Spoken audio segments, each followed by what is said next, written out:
ons praat hier van besighede. En of dit nou 'n boerdery is en of dit nou 'n ander besigheid is, besighede het verskillende fases.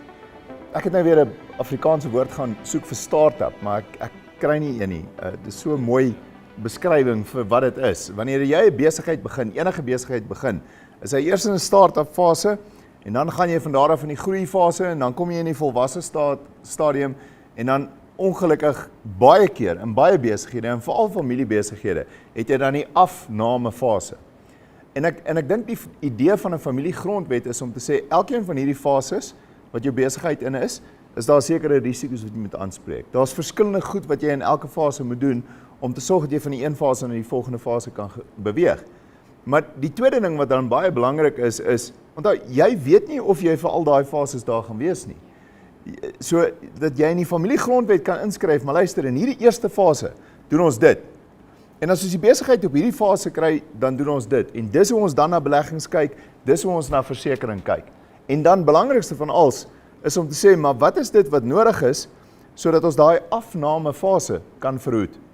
En wat ek baie van hou om na te kyk as ons praat van fases van besigheid is om te sê, ons het 'n start-up, ons het groei, ons het volwassenheid en dan voor ons by die afname stadium kom, dan is dit amper asof jy hernuwing in die besigheid moet kry. En dis baie keer gepaard gaande met die oorgee van miskien eienaarskap aan die een kant, maar meer die oorgee van bestuur, die oorgee van beheer.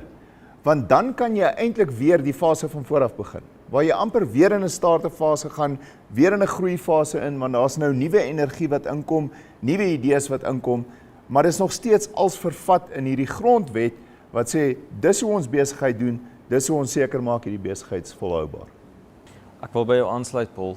So vir my is dit altyd as ek na 'n besigheid kyk, in die eerste instansie, 'n maatskappy skei eienaarskap van bestuur. En by 'n eienaarskap besluit gaan jy 'n beleggingsbestuursbesluit neem en bestuur is meer operasioneel. Ek het 'n sê ding wat ek altyd hou daarvan om te gebruik.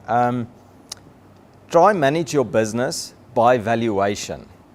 So julle almal bou besighede. Daai besigheid is 'n bate wat jy wil hê moet waarde hê, wat jy aan die volgende generasie kan oordra. Ek het nou gepraat van die resep van sukses. Jy wil daai intellectual property 'n regte bate maak wat iemand anders kan optel, vat en die besigheid verder bou en dieselfde sukses behaal.